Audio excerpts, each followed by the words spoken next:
Let's get a first word reaction on our market state from this. Johnson Chukwu, the CEO at Kauri Asset Management, is looking at this over for us, how the market should take this moving forward, and the road we've traveled for SEC leadership conundrum, at least in the last 10 years. Good morning, Johnson Chukwu. Welcome to the program. Good morning, Boston.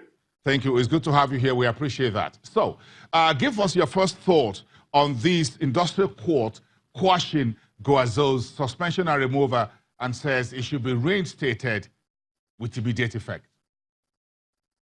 You know, for me, it's actually an interesting judgment. A couple of things are coming into place with this judgment.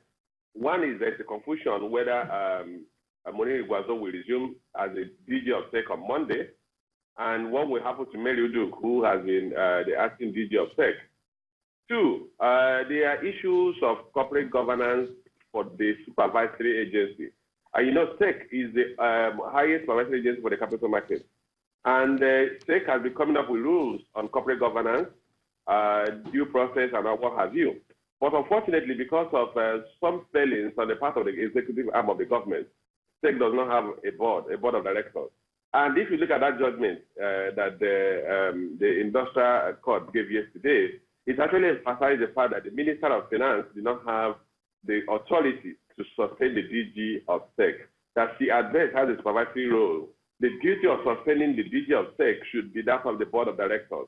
But unfortunately, for the past 4 years, we've not had a board even nominated, talk less of getting cleared by the SEC, by the Senate for the Security Exchange Commission. We're also dealing with the same issue when it comes to PENCOM, Pension Commission. They still don't have a board on duty or in place. So we're dealing with a situation where failings on the part of the executive arm of government is impacting on the economic progress of the country, particularly as it relates to the supervisory agencies that drive economic activities.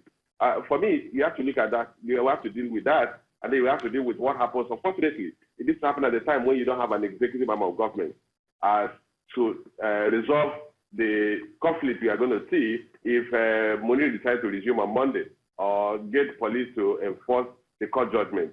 But I want to believe that that might not be the route he's going to take.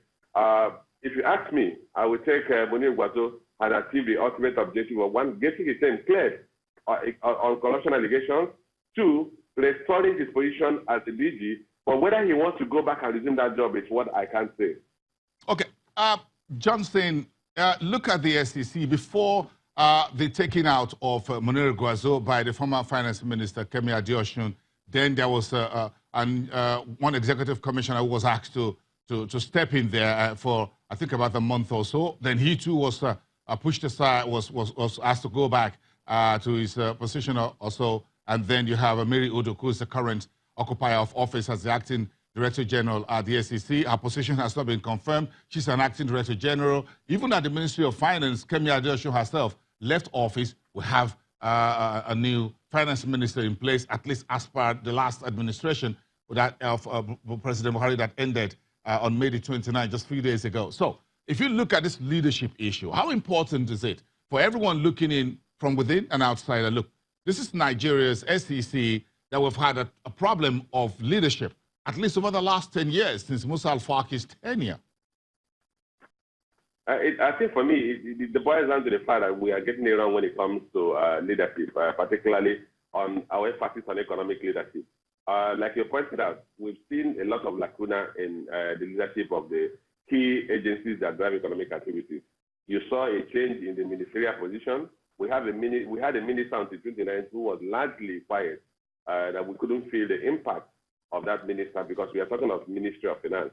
It looks like the current government is downplaying the importance of that ministry. And for me, that's the most important ministry that you focus on. If you get the economy right, you get everything else right. I just mentioned the issue of lack of board of directors for Security Exchange Commission and Pension Commission. And when you mentioned the issue of the executive director that stepped in, executive commissioner stepped in place of Moniri when he was suspended, and then eventually Mary was brought in. One would say that what happened was that interlude gave the minister the opportunity to identify a more competent person to step into the role of the shoes of Moniri. But having said that, I mean, we've seen Mary superintend that agency commission for the past more than a year, and she's done a reasonably good job. Which is why I say that I don't know whether Moniri's ultimate ambition would be to come back and resume the post of the DG of Secretary of State Commission. I want to believe that what he should do is ask for, one, he has already gotten the court to give a declarative judgment. He should be raised. They say the entitlement should be paid, and that he should serve out his 5 years, which I think should be ending, assuming he was not suspended. For me, what he should be, he has achieved the ultimate objective of one. He has cleared himself from corruption allegations. You know, ICPC also took him to court, and the court discharged and acquitted him of corruption, of 115 million corruption allegations. And now that the industrial court has also said he was wrongly removed and he should be reinstated, what he should be seeking for is to enjoy the benefit of retirement and allow the commission to continue to operate. I don't think the Munir I know will want to come back and sit on that desk for now, but he has been cleared. He's no longer going to suffer the odium of being dismissed or his employment being terminated on allegations of corruption or felony. Okay. So for me, that addresses that. The other aspect I want... Yeah, Johnson, just a quick one, Johnston here. If we look at our market, and this is what Femi Awuyemi tweeted this morning, he says the rule of law matters and political medisomeness hurts trust in the regulatory function. We've seen the SEC itself coming to the Nigerian Stock Exchange about 10 years ago, remove the former Director General of the Stock Exchange and all of that. So do you think we have a problem here with what you call political medisomeness messing up with regulatory authorities? At the end of it all, we all want what you called corporate governance to be demanded on operators like you when the market regulators and self-regulatory agencies themselves have a very serious leadership questions to answer. Okay, let me put it this way. I would, in as much as I agree with Femi, but I think it goes beyond political medisomeness. What is lacking, we are lacking appropriate corporate governance, and the highest organ of government, who should be with the executive arm of government, is lacking in that area. I did mention the issues. If the Secretary of State Commission has its own board, this is a board of directors that has the duty to question the DG if they have any failings or any reports of any allegation against him. The board will query him, and then if the board needs to suspend him, the board will suspend him. That will not be called for political medisomeness.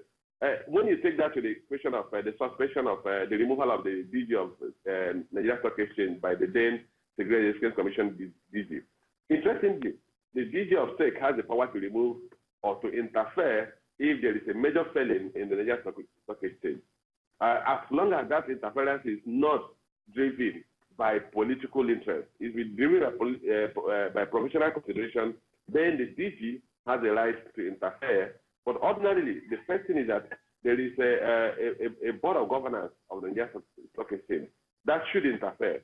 But I think what happened in that situation was the Secretary of State Commission felt that the board of governance that should have interfered in the affairs of the Nigeria Stock Exchange was under the influence of the DG of NSE. But that's a different issue. The key thing is that if you have the appropriate governance structure, then it becomes difficult for government to override that governance structure and dip its hand directly in to remove the interfering affairs of this agency.